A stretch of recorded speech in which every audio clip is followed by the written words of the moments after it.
Have you ever wondered why some people manage to change their lives while others just stay stuck in the same place? The difference doesn't start with money. It doesn't start with circumstances either. It starts in your head, with your mindset and your understanding. When you learn something new, you'll never act the same way you used to.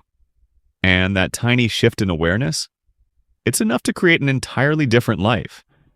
You'll begin to see things you couldn't see before. And once you see those things you couldn't see until now, how could you possibly keep doing what you're doing right now? You won't. You'll do things differently. You'll take actions that make more sense. You won't repeat the same mistakes, and you'll start getting results you don't have yet. Because when your understanding changes, when your perspective changes, of course your actions will change too. And when your actions change in the right direction, naturally they lead to better results. That's really all there is to it.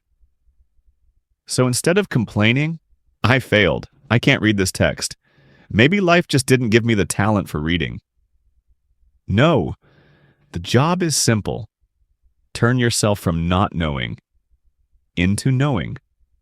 And I promise you this, once that happens, you'll never look at life the same way you do right now. That's it. And whatever you end up doing when that shift happens, well, you'll figure it out when you get there. You'll definitely know what to do. But for now, just focus on knowing first. Now, let me share a very personal story.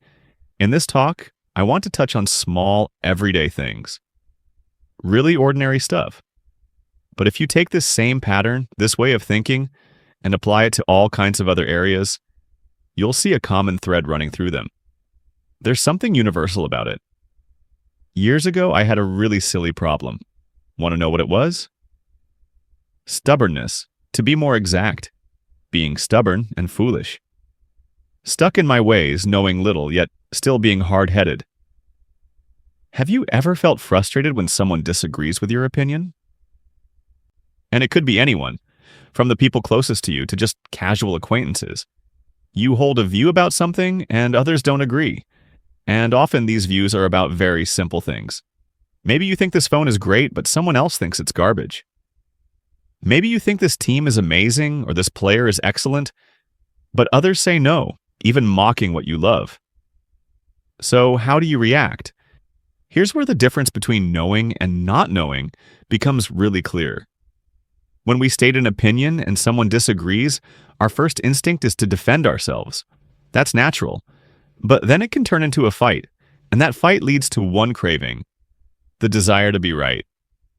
Just to be right, people will tear others down, they'll insult, even those they love dearly. And what follows is often regret. If you notice, this tendency shows up in a lot of people. Of course, there are others who don't defend their opinion at all. They just let it go. But inside, they hold on to it, they keep score.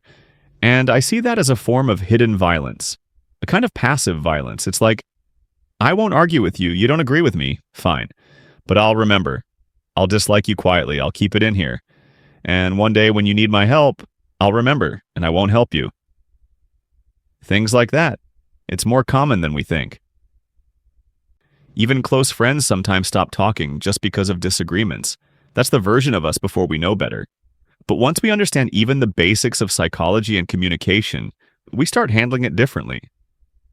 Conflicts might still happen, but if they do, they'll be much healthier versions of conflict compared to when we didn't know better. Most of the time, I've found that the results turn out better. Not explosive, not catastrophic. So what's the simple thing we can understand here? Everyone has the need to feel right. I do, you do.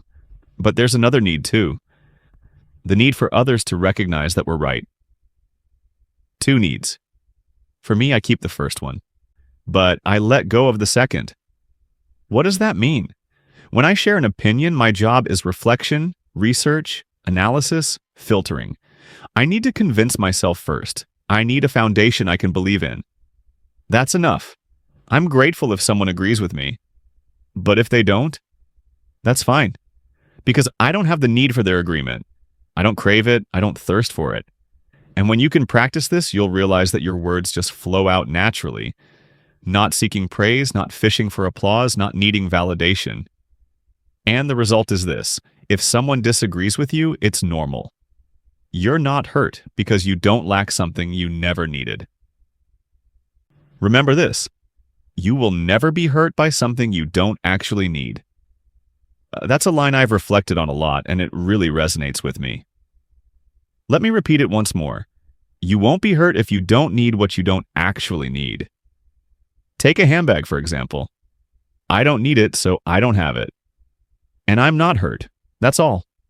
It's that simple. Honestly, even when I spend a lot of time and effort on something, when I've poured in hard work, headaches, countless attempts, and I finally finish it, I feel so happy. And in that huge wave of self-created happiness, if someone congratulates me, I'm grateful, and the joy doubles. But if no one congratulates me, if someone even says, "This isn't good," that's okay. Really, it's okay. It's nothing. So when I reflect deeply on these two needs, the need to be right and the need to be recognized as right, every time I strip away a little piece of that second need, it slowly turns into something else. Confidence.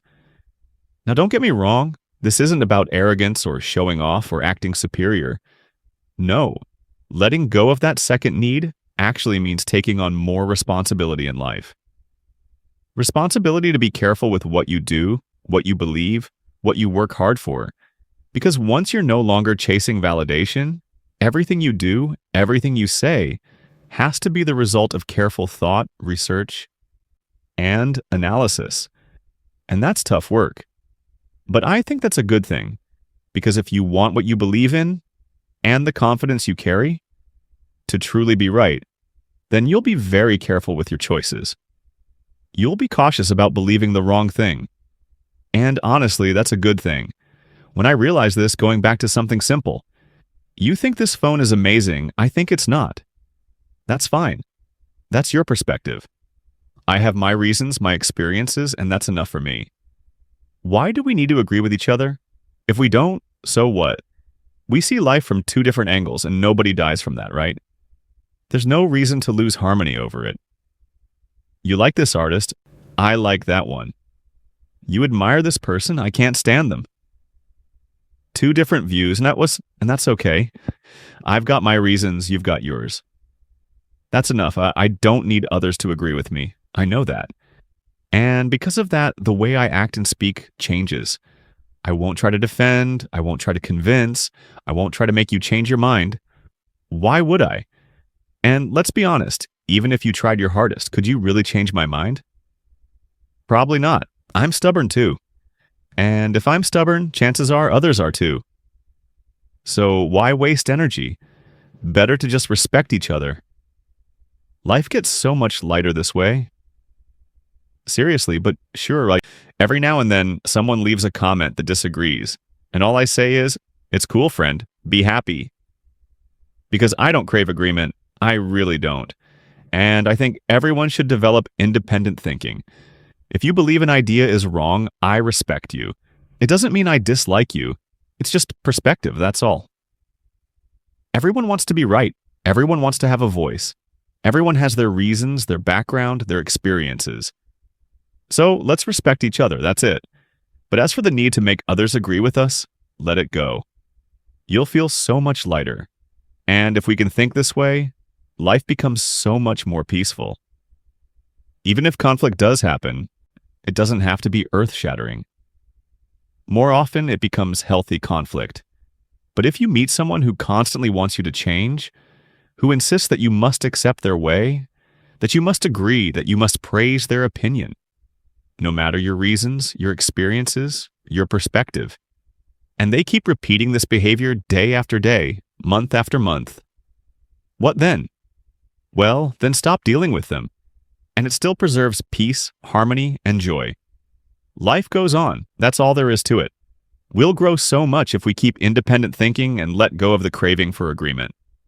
So in the end, this all comes back to two versions of ourselves. That's the core of today's message. Two versions, before and after. And trust me on this. I know it sounds a little cliche asking you to just trust me, but I'll say it anyway. Trust me, this is good for you. When you know, you'll live with so much more quality than when you don't know. And I'm serious. Business works the same way. Life works the same way. Go ahead. Keep experiencing things. The moment your awareness grows, you naturally stop acting foolish the way you used to. Which brings us back to an old truth. Love learning. Because learning is the driving force that takes us from not knowing to knowing. Education is sacred. That's my perspective. And I don't think I'll ever change that for the rest of my life. To me, that's a truth that will always stand. When you know, you think differently. And honestly, there are some really great examples in finance and investing that I could share here. And you'd probably find them fascinating. But let's leave that aside for now. This channel isn't really about diving deep into those areas, because finance is one area I've really paid attention to.